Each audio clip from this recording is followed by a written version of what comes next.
परमेश्वराने सर्वांना समान जीवन दिलेलं आहे. मग तुम्ही त्या जीवनाचं काय करता? मनुष्याच्या जीवनामध्ये दोन गोष्टी फार महत्त्वाच्या आहेत, आमचे विचार आणि आमची मतं. आतमध्ये दिव्याची जी वात आहे तिथं प्रज्वलित प्रकाश आहे, परंतु फक्त आणि फक्त त्यालावरती काजळी साचलेली आहे. आणि ती काजळी जी आहे ती आहे अज्ञानाची, अहंकाराची आणि आळसाची. आणि ती निर्माण होण्याचं कारण आहे कारण आम्ही जागृत नाही, आम्हाला कोणी जागृत करत नाही. बघा, मनुष्यामध्ये ही क्षमता आहे, त्याच्या आजूबाजूला जसं काही वातावरण असतं तो त्याप्रमाणे स्वतःला ॲडजस्ट करतो, अडॅप्ट करतो. अनुकूलन हे फार मोठी ताकद आहे मनुष्याची. म्हणजे प्रत्येक जी गोष्ट आहे, जीव आहे या सृष्टीमध्ये, त्याला त्याचं विशिष्ट वातावरण लागतं. पण मनुष्य असा प्राणी आहे की त्याला प्रकृतीने अशी संधी दिली की तो कुठं पण अनुकूलन करू शकतो. मग ती त्याची ताकद बनायला पाहिजे की कमजोरी बनायला पाहिजे? दृष्टिकोन जो आहे तुमचा, तो दृष्टिकोन तुमचा एक विशिष्ट दृष्टिकोनामध्ये तुम्ही स्वतःला बांधून ठेवल्यामुळे तुमचं जीवन तुम्हाला अर्धवट दिसतं. आणि हे अर्धवट जीवन तुम्हाला बांधून ठेवतं. तुमचं अंतःकरण जेव्हा स्वच्छ करता, तुम्ही मतं बाजूला ठेवता, तुम्ही ज्यावेळेस तुमचे विचार बाजूला ठेवून देता, त्यावेळेस तुमचे अंतःकरण जे आहे ते आजही प्रेमस्वरूप आहे आणि आनंद स्वरूप आहे, असं सद्गुरू म्हणतात. की आमच्या मनामध्ये ज्या धारणा आहे त्या आम्ही जेव्हा व्हेरीफाय करतो तेव्हा कळतं की आमची मतं बरोबर आहे की चुकीची आहे. तसं या जगामध्ये तुम्हाला असं कोणी नाही सापडणार की त्याच्या अंतःकरणामध्ये प्रेम नाही आहे, त्याच्या अंतःकरणामध्ये माणूस नाही आहे. परंतु माणूस आज काय केला आहे? झाकला गेला आहे. कारण प्रत्येकाने चेहऱ्यावर मुखवटे धाकले केलेले आहे. तुम्ही जे काही जीवन जगता हे जीवन नसून पाखंड आहे आणि त्याच्यामुळेच तुमच्या जीवनामध्ये दुःख आहे. ज्ञान कोणत्याही धर्माचं असो, कोणत्याही ग्रंथाचं असो, जसं एखादं पुस्तक आम्ही सहज वाचतो आणि त्याच्यामध्ये चांगले विचार आम्ही ग्रहण करतो, तसं आम्ही आमच्या ग्रंथसंपदा आहे त्याचा आम्ही अभ्यास एकमेकाला का करू देत नाही आणि का त्याचा आदर करत नाही? ठरवू द्या ना, त्या मुलांना ठरवू द्या ना कशामध्ये चांगलं आहे. एखाद्याला गीतेतलं आवडेल, एखाद्याला कुराणमधलं आवडेल, एखाद्याला सगळ्यांमधलं आवडेल, बायबलमधलं आवडेल, गुरु नानकच्या दोह्यांमधलं आवडेल, एखाद्याला ग्रंथ साहेबामधलं, भगवान बुद्धाचे काहींना धम्मपद आवडतील. आम्ही आमच्या समाजाला काही विचारांमध्ये, काही मतांमध्ये बांधून ठेवलं, त्याच्यामुळे आमचा विकास खुंटला आणि आमच्या आतमध्ये असलेलं प्रेम आणि आनंद आम्ही गमावून बसलो. या सृष्टीमध्ये काहीही तुम्ही अपेक्षा करत असाल, त्या अपेक्षेच्या शिखरावरती गेलेली माणसं या जगात होऊन गेली. त्यांची नोंद आहे इतिहासामध्ये, ग्रंथांमध्ये. आणि म्हणून तुमची जी मतं तुम्ही बनवलेली आहे जीवनाबद्दलची, तुमचे जे विचार आहे डोक्यामध्ये, हे तुम्हाला कुठेच घेऊन जाणार नाही आहे. ते तुम्हाला गोल गोल गोल गोल फिरवणार आहे जन्म मृत्यूच्या फेऱ्यामध्ये. नाही, तसा मनुष्याचा गुणधर्म हा प्रेमस्वरूप आहे, आनंद स्वरूप आहे. तर मग त्याला आनंद आवडतो, तो आनंदामध्ये स्वतःला विसरतो. आणि मी आणि माझा विसरला, विचार आणि मतं विसरला, प्रेम शिल्लक राहतं, आनंद शिल्लक राहतो. तेव्हा तुमच्या आतमधलं जे सत्य चित्त आनंद जे आहे त्याला सच्चिद आनंद असं म्हणतात. ते सत्य आहे, ते तुमचा चित्ताला त्यांनी नेहमी आनंदी ठेवलेलं आहे.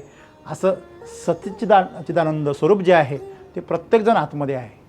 आणि म्हणून आम्ही त्याचा शोध घेतला पाहिजे आणि त्याचा शोध घेत राहिलं पाहिजे. हे तुम्ही शोध घेत राहिलात, एक दिवस तुम्हाला ते स्वरूप मिळाल्याशिवाय राहणार नाही. मित्र हो,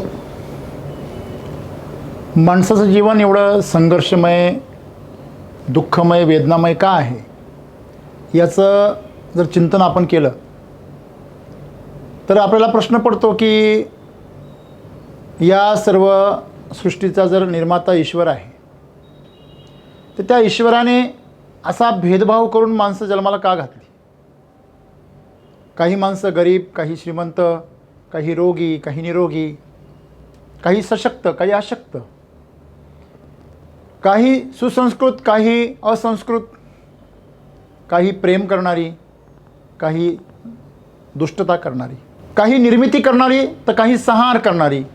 अशा प्रकारची वेगवेगळ्या स्वरूपाची जी मनुष्य आहे, हे प्राणी मनुष्य ह्या प्रकृतीने, ह्या ईश्वराने का निर्माण केला? तर मित्र हो, याचं उत्तर आहे ईश्वर जे निर्माण करतो किंवा ही जी प्रकृती जे निर्माण करते ते सर्वोत्कृष्टच असतं, ते छानच असतं.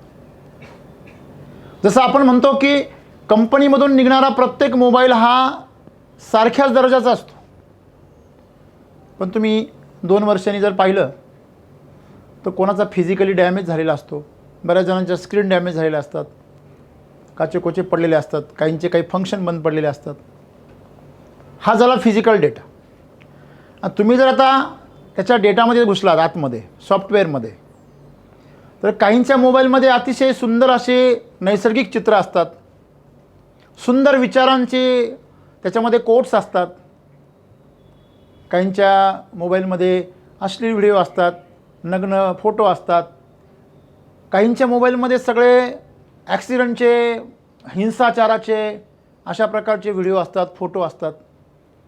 म्हणजे ज्या कंपनीने मोबाईल बनवला त्यांनी असं ठरवलं होतं का हा मोबाईलमध्ये सगळे घाणेरडे फोटो येतील, ह्या मोबाईलमध्ये सगळे चांगले फोटो येतील, हा मोबाईल फक्त म्हणजे काहीतरी नवनिर्मितीसाठीच बनवलेला आहे, हा मोबाईल काहीतरी विकृत गोष्टींसाठी बनलेला आहे, ह्या मोबाईलच्या मदतीने काहीतरी कल्याण होईल, ह्या मोबाईलच्या मदतीने फ्रॉड होईल, असं त्या कंपनीने कधी बनवलं आहे का? नाही. पण जसं प्रकृतीने सुद्धा सर्व समान बनवले. येताना आमचं सॉफ्टवेअर आणि हार्डवेअर सारखंच होतं.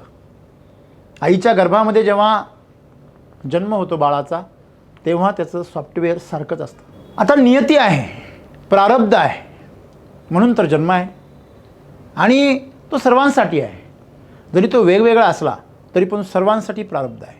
आणि तुम्ही जर समाजामध्ये जर तुम्ही जेवढे काही श्रीमंत लोक असतील, यशस्वी लोक असतील, त्या सर्वांचे जर आपण मूळ शोधून काढलं तर ते कधीतरी गरीब होते, ते कधीतरी सामान्य होते आणि शून्यातून त्यांच्या परिवारामध्ये कोणीतरी विश्व निर्माण केलं.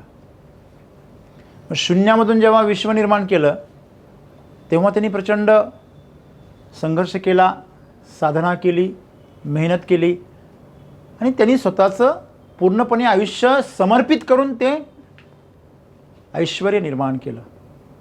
मित्रहो, म्हणजे हे सर्व आपल्यावर आहे की आपण ते जीवन कसं बनवतो. परमेश्वराने सर्वांना समान जीवन दिलेलं आहे. मग तुम्ही त्या जीवनाचं काय करता? जसं की सद्गुरू नेहमी उदाहरण सांगता की सर्वांना जर सूप बनवण्याचं जर सामान दिलं, एकच टोमॅटो दिले, एकच सगळे मसाले दिले, सर्व प्रकारचं साहित्य एकच दिलं, तरी पण तुमचं सगळ्यांचं टोमॅटोचं सूप सारखंच होईल का? नाही होणार, आहे की नाही? का नाही होणार? कारण तुम्ही त्याच्यामध्ये किती उतरता, स्वतःला किती उतरवता, त्यावर ते सूप बनणार आहे. त्याची चव आहे, त्याची पौष्टिकता आहे, ती त्याच्यावर अवलंबून राहणार आहे. असं जे जीवनाचं जे सूप आहे आमचं, हे आम्हालाच आवडत नाही आहे. आम्हीच कधी कधी थुंकून टाकतो. आम्हाला नको वाटतं आमचं आयुष्य. ज्या वेळेस आमच्या मनाप्रमाणे घडतं तेव्हा आम्ही त्याच्या मोहात पडतो, त्याचा भोग भोगावा असं वाटतो. आणि जेव्हा आमच्या मनाविरोधात घडतं तेव्हा आम्हाला ते नकोसं वाटतं. मग तुम्ही ज्या वेळेस टोमॅटोवर प्रेम करता आणि कारल्याचा रागराग करता तेव्हा तुम्ही फक्त एकच गोष्ट करत असता, तुम्ही प्रकृतीच्या कामामध्ये छेडछाड करत असता. तुमच्या जिभेने सांगितलं की हे चांगलं आहे आणि तुमच्या जिभेने सांगितलं की हिने त्रास होतोय, मला नको आहे. हे लक्षात ठेवायचं की जीभ जी आहे ती फक्त इंडिकेटर आहे. एखाद्या इंडिकेटरमध्ये हिरवी लाईट लागणार आहे, लाल लागणार आहे, पिवळी लागणार आहे, ती काहीतरी सिग्नल देते तुम्हाला. फक्त सिग्नल म्हणजे जीवन नाही आहे. लक्षात आहे तुमच्या? तसं चव हे इंडिकेटर आहे. ते तुम्हाला इंडिकेट करतं, दिशा देतं की याची ही चव आहे, याची ही चव आहे. हे तुम्ही आतमध्ये ठरवायचं आहे की याला ॲक्सेप्ट का करायचं आहे. बरोबर आहे? जर तुम्ही कारलं नाही खाल्लं आहे तर तुमच्या शरीरामध्ये अँटीऑक्सिडंट पोहोचणार नाही, अँटी डायबेटिक कंटेंट्स पोहोचणार नाही आणि पर्यायाने तुमच्या शरीरामधलं जे संतुलन आहे ते बिघडेल. आणि म्हणून मनुष्याच्या जीवनामध्ये दोन गोष्टी फार महत्त्वाच्या आहे, आमचे विचार आणि आमची मतं. मला सांगा, आमची मतं कशी तयार होता? धारणांमधून. जसं आपण एखाद्या कम्प्युटरला प्रोग्राम करतो तसं आमच्या मेंदूला हा समाज प्रोग्राम करतो, जाणते अजाणतेपणाने. ज्यावेळेस समाज प्रोग्राम करतो तेव्हा आम्हाला त्याची जाण नसते आणि आम्हाला जाण नसल्यामुळे आम्ही ते गाणं आहे ना हिंदीमध्ये, बेखुदी में सनम उठ गए जो कदम. बेखुदी, पता ही नहीं खुद के बारे में कुछ, म्हणजे स्वतःबद्दल काही माहितीच नाही आहे आणि अशा अनजानपणामध्ये माझ्याकडनं काही पावलं उचलली गेली ती पावलं नक्कीच चुकीच्या दिशेने जाणार आहे. आणि म्हणून मित्रांनो, ही जी बेखुदी आहे, ही बेखुदी म्हणजे तुमच्याबद्दल तुम्हीच अनजान असणं. मग माझी मतं काय आहे, माझी विचारसरणी काय आहे, हे विचार मी कुठून गोळा केले, हे सगळं जे आहे, ह्या सगळ्या गुंतागुंतीमुळे आमचं आयुष्य गुंतागुंतीत झालेलं नाही. तर आयुष्य सगळ्यांचं सुंदर आहे. आतमध्ये दिव्याची जी वात आहे तिथं प्रज्वलित प्रकाश आहे, परंतु फक्त आणि फक्त त्यालावरती काजळी साचलेली आहे. आणि ती काजळी जी आहे ती आहे अज्ञानाची, अहंकाराची आणि आळसाची. आणि ती निर्माण होण्याचं कारण आहे कारण आम्ही जागृत नाही, आम्हाला कोणी जागृत करत नाही. ज्यांच्या पोटी जन्माला आलो, ज्यांच्या सहवासामध्ये आम्ही शिक्षण घेतलं, अध्ययन घेतलं, ज्यांच्या सहवासामध्ये आम्ही घडलो, त्यांनाही त्याचं ज्ञान नसल्यामुळे त्यांनी ते जसे घडले तसे आम्हाला घडवलं. बघा, मनुष्यामध्ये ही क्षमता आहे, त्याच्या आजूबाजूला जसं काही वातावरण असतं तो त्याप्रमाणे स्वतःला काय करतो, ॲडजस्ट करतो, अडॅप्ट करतो. अनुकूलन हे फार मोठी ताकद आहे मनुष्याची. तुम्ही पाहिलं असेल, मला वाटतंय आपल्याकडं गुहिरा म्हणतात, रंग बदलणारा सरडा जो आहे तो ज्या रंगाच्या वातावरणात जातो तसा रंग धारण करतो, बरोबर आहे. आणि त्याच्या संरक्षणासाठी ते गरजेचं आहे, त्या निसर्गाने त्याला दिलेली ती शक्ती आहे. तसं मनुष्याला सुद्धा अनुकूलन हे स्वतःचं सर्वायवल करण्यासाठी, स्वतःला टिकून ठेवण्यासाठी बदलणाऱ्या वातावरणामध्ये ते निसर्गाने त्याला ती क्षमता दिलेली आहे. बघा, एखादा प्राणी असतो, समजा पेंग्विन जर आपण इकडे पाळायला जर आणला तर मरून जाईल तो. हां, मरेल की नाही? का बरं? तर थंड वातावरण पाहिजे.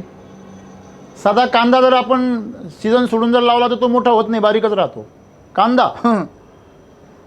म्हणजे प्रत्येक जी गोष्ट आहे, जीव आहे या सृष्टीमध्ये, त्याला त्याचं विशिष्ट वातावरण लागतं. पण मनुष्य असा प्राणी आहे की त्याला प्रकृतीने अशी संधी दिली की तो कुठं पण अनुकूलन करू शकतो. मग ती त्याची ताकद बनायला पाहिजे की कमजोरी बनायला पाहिजे? ती त्याची कमजोरी बनलेली आहे. मग तो अनुकूलन करण्यासाठी ढोंग करायला लागला. गरज असताना तुम्ही केलेलं अनुकूलन आणि ढोंग करणं याच्यामध्ये फार मोठा फरक आहे. जेव्हा सैनिक किंवा एखादा CBI इन्स्पेक्टर असतो आणि तो वेश बदलून गुन्हेगाराला शोधतो, त्यावेळेस ती त्याची ताकद आहे, वेश बदलण्याच्या क्षमतेची ताकद आहे. परंतु जेव्हा एखादा सामान्य माणूस गुन्हा करण्यासाठी वेश धारण करतो, वेश बदलतो, तेव्हा ती कमजोरी आहे, ती विकृती आहे. आणि म्हणून आज माणसाच्या मनामध्ये जी बुद्धीमध्ये जी क्षमता आहे विचार करण्याची आणि मत बनवण्याची, त्या क्षमतेमुळे तो विकृत बनत चाललेला आहे. आज जेवढा संघर्ष आहे, हे वाद आहे, हे सगळे मतभेद आहे, हे कशामुळे? माझं ते खरं एवढ्या एका गोष्टीमुळे. माझं ते खरं, मी म्हणेन तेच खरं. माझे जे विचार आहे, माझ्या धारणा आहे, त्या धारणा म्हणजेच आदर्श जीवन, तेच यशस्वी जीवन, अशा ज्याच्या त्याच्या व्याख्या आहे. एखाद्याला पैसा खूप कमवला का यशस्वी जीवन वाटतं, एखाद्याला खूप प्रतिष्ठा कमवली, नाव कमवलं तर यशस्वी जीवन वाटतं, एखाद्याला दुसऱ्याची सेवा केली तर यशस्वी जीवन वाटतं, एखाद्याला एकांतात जाऊन ध्यानधारणा करणं त्याला यशस्वी जीवन वाटतं. प्रत्येकाची यशस्वी जीवनाची व्याख्या वेगळी आहे. त्याचं कारण आहे की प्रत्येकजण मतं आणि विचार ह्याच्या चौकटीमध्ये बांधला गेलेला आहे. लक्षात घ्या, तुम्ही जर एखादी मूर्ती जर वेगवेगळ्या अँगलने बघितली तर विविध अंगांनी ती वेगवेगळी दिसणार आहे, परंतु मूर्ती एकच आहे. म्हणजे दृष्टिकोन जो आहे तुमचा, तो दृष्टिकोन तुमचा एक विशिष्ट दृष्टिकोनामध्ये तुम्ही स्वतःला बांधून ठेवल्यामुळे तुमचं जीवन तुम्हाला अर्धवट दिसतं. आम्ही अर्धवट जीवन तुम्हाला बांधून ठेवतं. वास्तविकपणे जर प्रत्येकाचं पाहिलं, हे विचार आणि मतं जर आम्ही बाजूला सारले तर आम्ही मोकळे होतो, स्वच्छ होतो. आणि आमचं जे स्वरूप आहे, मूळतःच स्वरूप काय आहे हे जर आम्ही शोधलं तर सर्वांचं स्वरूप एकच आहे. जर आमचे विचार आम्ही बाजूला ठेवले आणि आमचे मतं जर बाजूला केले तर आम्ही सगळे काय होऊन जातो? एक होऊन जातो. मग ते एकत्व जे आहे ते काय आहे? तुम्ही वेगवेगळ्या भाज्या बनवल्या, वेगवेगळे तुम्ही व्यंजनं बनवली घरामध्ये, सगळे भांडे जे आहे ते स्टीलचे आहे, पण वेगवेगळ्या प्रकारचे पदार्थ बनवले, त्याला वेगवेगळा रंग प्राप्त झाला. किंवा तुम्ही रंग देण्यासाठी भांडे वापरताय, डबे वापरताय, एकाच रंगाचे डबे आहे, पण रंग त्याच्यामध्ये वेगवेगळे असल्यामुळे ते जोपर्यंत तुम्ही धूत नाही तोपर्यंत तुम्हाला ते वेगवेगळ्या रंगाचे दिसतात. वास्तविक पाहता त्या डब्याचा रंग एकच आहे, त्याच्या आतमध्ये पांढराच आहे, पण त्याच्यामध्ये भरलेला जो रंग आहे तो रंग त्याला प्राप्त झाल्यामुळे त्याला असं वाटतं की हा वेगळ्या रंगाचा डबा आहे, परंतु वास्तविकता धुतल्यानंतर कळतं. तसं तुमचं अंतःकरण जेव्हा स्वच्छ करता, तुम्ही मतं बाजूला ठेवता, तुम्ही ज्यावेळेस तुमचे विचार बाजूला ठेवून देता, त्यावेळेस तुमचे अंतःकरण जे आहे ते आजही प्रेमस्वरूप आहे आणि आनंद स्वरूप आहे असं सद्गुरू म्हणतात. फक्त आमची मतं आणि विचार यांनी ते काय होतं, दूषित होतं. बरं, त्याची गरज नाही आहे का? हो, गरज आहे ना. समजा तुमच्याकडे जो विचार आहे, तुम्ही जे काम करता ते काम अति चांगलं पद्धतीने करण्यासाठी विचार गरजेचा आहे. तुमची मतं जी आहेत ती पण गरजेची आहे, कारण तुम्ही जर तुमची मतं जर नाही मांडली तर तुमचं आकलन जे आहे ते थांबून जाणार आहे. तुमच्या आतमध्ये काय तुम्ही स्टोअर करून ठेवलेला डेटा आहे तो कळणार नाही समोरच्याला. मग तो योग्य की अयोग्य कसा कळणार? मला सांगा, ज्या वेळेस तुम्ही एखादी गोष्ट म्हणता की नाही बाबा, की हा शब्द आहे, एक उदाहरणार्थ एखादा शब्द आहे नीट, आपण म्हणतो ना जरा नीट काम कर, तर वास्तविक पाहता हा इंग्रजी शब्द आहे. नीट हा शब्द काय आहे? इंग्रजी. तो मराठीमध्ये एवढा रूढ झाला का तो मराठी होऊन गेला. असे कितीतरी शब्द आहे जे इंग्लिशमध्ये टॉवेल आहे, तर टॉवेलला मराठीमध्ये काय म्हणायचं? टेबलला काय म्हणतं मराठीमध्ये? आम्ही विसरून गेलो. बरोबर आहे. म्हणजे साधं जर आम्ही एक शब्द वापरला शीतपेटी, तर इथे किती जणांना कळते शीतपेटी म्हणजे काय? शीतपेटी म्हणजे फ्रीज. म्हणजे सांगायचं तात्पर्य असं आहे की आमच्या मनामध्ये ज्या धारणा आहे त्या आम्ही जेव्हा व्हेरीफाय करतो तेव्हा कळतं की आमची मतं बरोबर आहे की चुकीची आहे. त्याच्यामुळे मतं ही चुकीची बरोबर असू शकता, तुमचे विचार योग्य अयोग्य असू शकता, परंतु तुमचं जे अंतःकरण आहे ते अंतःकरण नेहमी एकच असतं. ते जेव्हा शुद्ध असतं तेव्हा ते प्रेमस्वरूप असतं आणि ते आनंदमय असतं. प्रत्येकाच्या आतमध्ये आनंद आहे, प्रत्येकाच्या आतमध्ये प्रेम आहे. जर प्रेम जर नसतं, मला सांगा, तर हे गुंड गर्दी करणारे लोक आहेत, जे गुन्हेगारी करणारे लोक आहेत, हे दाऊदसारखे लोक आहेत, यांचे संसार कशाला असते? यांच्यामध्ये जर प्रेमच नसतं, त्यांना आनंद हवाच नसता, तर त्यांनी संसार केले असते का? लग्न, मुलं, बाळं कोणासाठी? गुन्हा तरी कोणासाठी करायचा?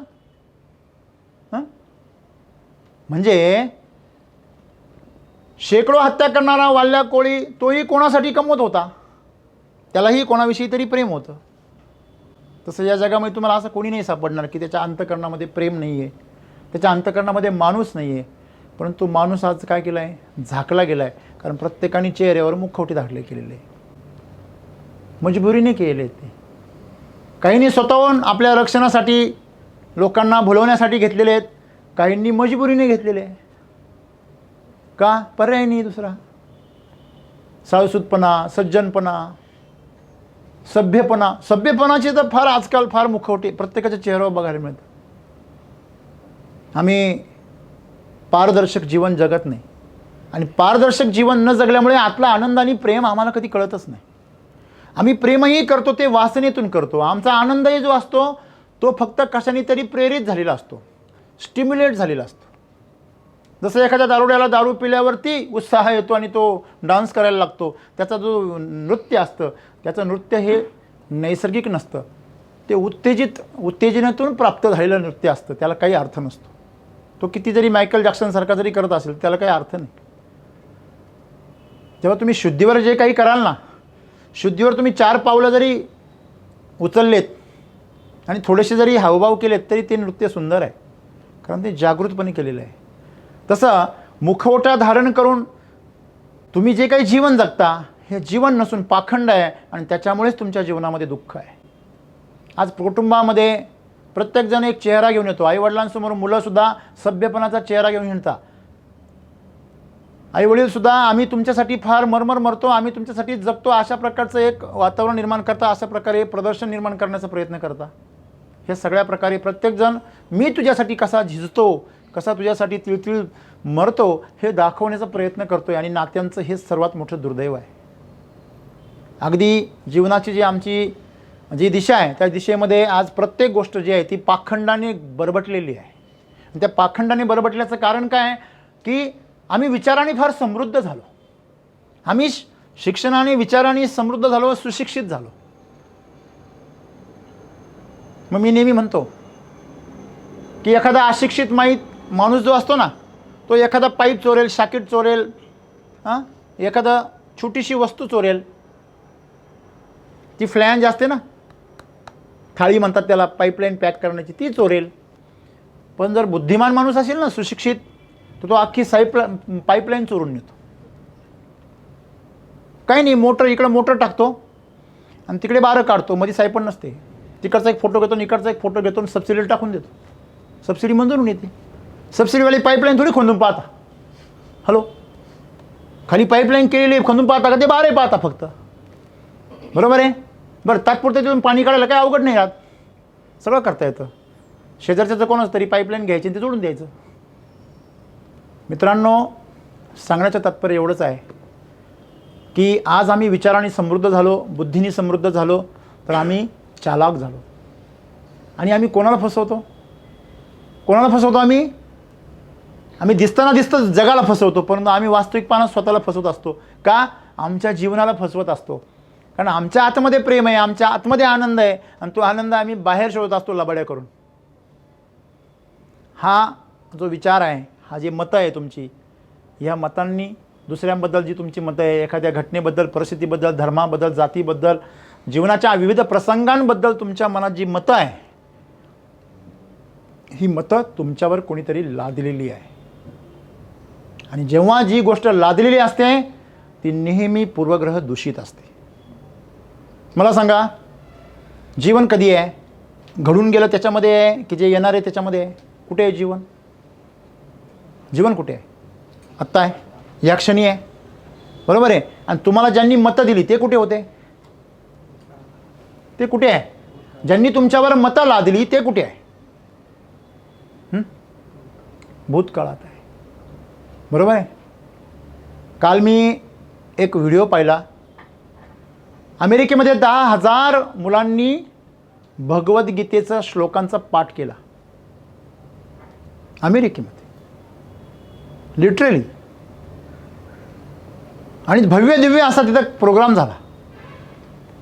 आपल्याकडे जर असा प्रोग्राम झाला असता लगेच त्याला धर्माचं स्वरूप प्राप्त झालं असतं. हे सगळ्या लोकांना हिंदू करायला निघाले, हे असं झालं, ते तसं झालं, त्याच्यावर राजकारण उभं झालं असतं. काही पक्ष ह्या बाजूनी, काही पक्ष त्या बाजूनी, आणि तुंबळ युद्ध चालू झालं असतं, त्याच्यावरती राजकारण सुरू झालं असतं. परंतु ते जे संस्कार त्या मुलांना मिळाले, त्याचा आनंद, त्याची प्रेरणा इतर मुलांना मिळू दिली नसती. ज्ञान कोणत्याही धर्माचं असो, कोणत्याही ग्रंथाचं असो, जसं एखादं पुस्तक आम्ही सहज वाचतो आणि त्याच्यामध्ये चांगले विचार आम्ही ग्रहण करतो, तसं आम्ही आमच्या ग्रंथसंपदा आहे, ज्या सगळ्या धर्मांच्या, जाती धर्मांच्या ज्या ग्रंथसंपदा आहे, त्याचा आम्ही अभ्यास एकमेकाला का करू देत नाही आणि का त्याचा आदर करत नाही? ठरवू द्या ना, त्या मुलांना ठरवू द्या ना, कशामध्ये चांगलं आहे, कशातली गोष्ट योग्य आहे. एखाद्याला गीतेतलं आवडेल, एखाद्याला कुराणमधलं आवडेल, एखाद्याला सगळ्यांमधलं आवडेल, बायबलमधलं आवडेल, गुरु नानकच्या दोह्यांमधलं आवडेल, एखाद्याला ग्रंथसाहेबामधलं, भगवान बुद्धाचे काहींना धम्मपद आवडतील. आम्ही आमच्या समाजाला काही विचारांमध्ये, काही मतांमध्ये बांधून ठेवलं, त्याच्यामुळे आमचा विकास खुंटला आणि आमच्या आतमध्ये असलेलं प्रेम आणि आनंद आम्ही गमावून बसलो. ह्याच धारणा आहे. आम्ही जातींमध्ये विभागलं, आम्ही फॅकल्टीमध्ये विभागलं, बरोबर आहे. आणि स्वतःचं एक वेगळं अस्तित्व निर्माण करण्याच्या प्रयत्नामध्ये वेगळी मतं, वेगळे विचार, आणि आम्ही काय झालो? कुंठित झालो. आमचं सगळ्या जीवनाचं बोनसाय झालं हो. झाड तर आहोत आम्ही, आम्हाला पानं आहे, खोड आहे, मूळ आहे, फळं आहे, सगळं आहे, पण आम्ही शोची वस्तू आहे. आम्ही कोणाला फळं देऊ शकत नाही. आणि आलं तरी ते काही वर्षातून एखादं येतं, आणि ते बी नॅनो टेक्नॉलॉजीचं येतं. मित्रांनो, जीवन फार समृद्ध आहे, विशाल आहे, आणि प्रत्येक जीव या ठिकाणी आलेला आहे जो मनुष्य म्हणून. त्याच्या प्रत्येकाच्या आतमध्ये तो प्रेमस्वरूप आहे, तो आनंद स्वरूप आहे. मग तुम्हाला तो आनंद आणि प्रेम जर अनुभवायचा असेल, आज मला सांगा, प्रत्येक पुरुष प्रेम कुठे शोधतोय? बाय. प्रत्येक स्त्री कुठे संरक्षण कुठे शोधते? बाय.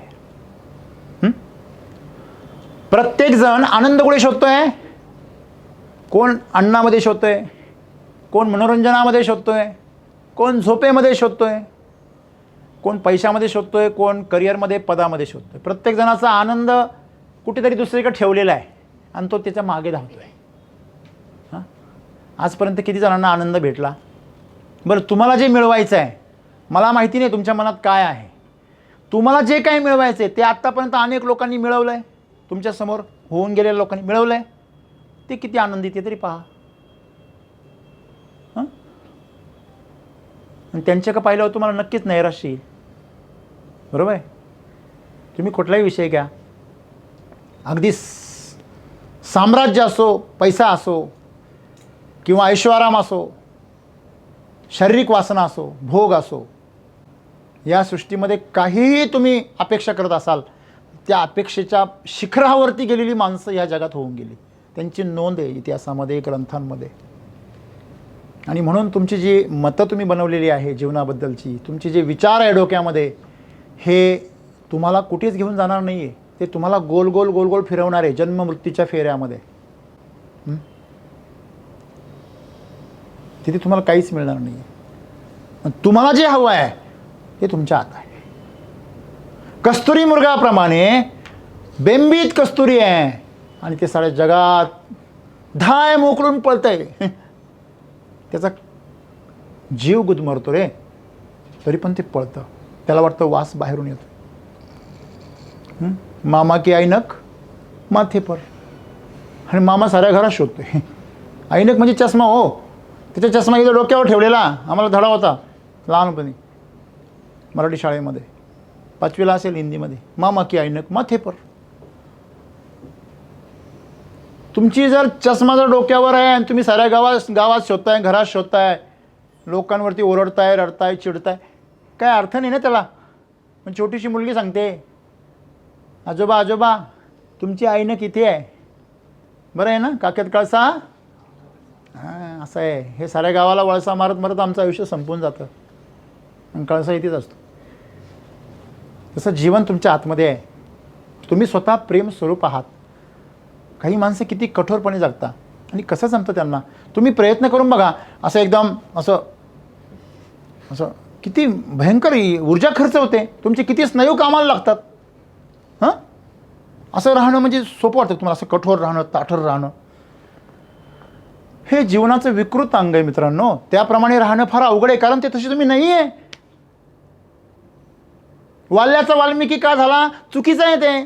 तो मुळात वाल्या नव्हताच, अज्ञानामुळे वाल्या होता. तो वाल्मिकीच होता पहिल्यापासून. माणसाचा देव होऊ शकत नाही हो, तो देवच आहे पहिल्यापासून, परंतु तो त्याच्या देवत्वाला विसरला.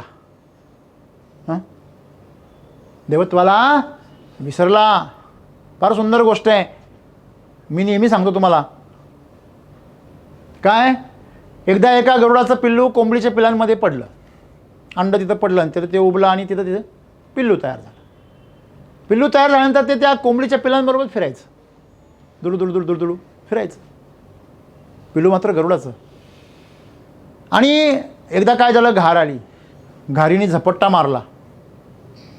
तसेच सगळे पिलं त्या कोंबडीच्या पखाखाली घुसले. हे तिथंच बसून राहिलं. त्याला कळे नाही हे काय प्रकार आहे. बरोबर आहे. आणि म्हणून त्याने विचार केला पहिल्यांदा की अरे मी यांच्यापेक्षा वेगळा आहे. त्यांनी पाहिलं, त्यांच्याकडे पाहिलं, स्वतःकडे पाहिलं, वेगळं आहे. मग पुढच्या वेळी एक गरुड आला आणि त्याने झेप मारली. पुन्हा पहिल्यासारखे सगळे पिलं पंखाखाली गेले कोंबडीच्या. त्या गरुडाने ह्या पिलाला पाहिलं, ह्या पिलाने त्या गरुडाला पाहिलं. अरे हा तर माझ्यासारखा दिसतो. आणि मग त्याला कळलं आपण कोण आहोत. म्हणजे एवढे दिवस किडीच खात होता. का बरं? संगत तशी आहे. पण मूळचा गुणधर्म बदलला का? नाही. तसा मनुष्याचा गुणधर्म हा प्रेम स्वरूप आहे, आनंद स्वरूप आहे. त्यामुळे त्याला आनंद आवडतो. तो आनंदामध्ये स्वतःला विसरतो. आणि मी आणि माझा विसरला, विचार आणि मतं विसरला की प्रेम शिल्लक राहतं, आनंद शिल्लक राहतो. जसं आपण दूध तुम्ही शुद्ध केलं, अंतिम स्वरूपामध्ये ते तुपाला प्राप्त होतं. तूप ही त्याची शुद्ध अवस्था आहे. तसं आनंद आणि प्रेम ही आमची शुद्ध अवस्था आहे. त्याच्यामुळे आम्ही सर्वांनी ह्याचा विचार चिंतन केलं पाहिजे की अरे, जे काही मी शोधतोय ते माझ्यात आहे, मग मी एकांतात का नाही शोधत? आणि मी स्वतः प्रेम स्वरूप आहे, आनंद स्वरूप आहे. मग मी प्रेम आणि आनंद स्वरूप जर जगलो तर माझ्या आजूबाजूला आपोआप प्रेममय वातावरण तयार होईल, आनंदमय वातावरण तयार होईल. आणि मी आज कसं हे विकृत वातावरण तयार करतोय आणि मी का अपेक्षा करतोय लोकांकडनं? हे सगळं मिळण्याची मी अपेक्षा, मी भिकारी नाही आहे, मी सम्राट आहे. भिकारी मला माझ्या मतांनी केलं, माझ्या विचारांनी केलं. मग त्या विचारांनी मतांचं पासून आम्ही दूरत्व निर्माण केलं, अंतर निर्माण केलं पाहिजे. ते अंतर जर निर्माण केलं, तसं आपण एक नारळ असतो आणि तो नारळ जेव्हा त्याच्यामधलं खोबरं त्या बाहेरच्या करवंटीपासून स्वतःला वेगळं करतं, सुकवतं, तेव्हा बाहेरून पडणाऱ्या आघाताचा मधल्या खोबऱ्यावर परिणाम होत नाही.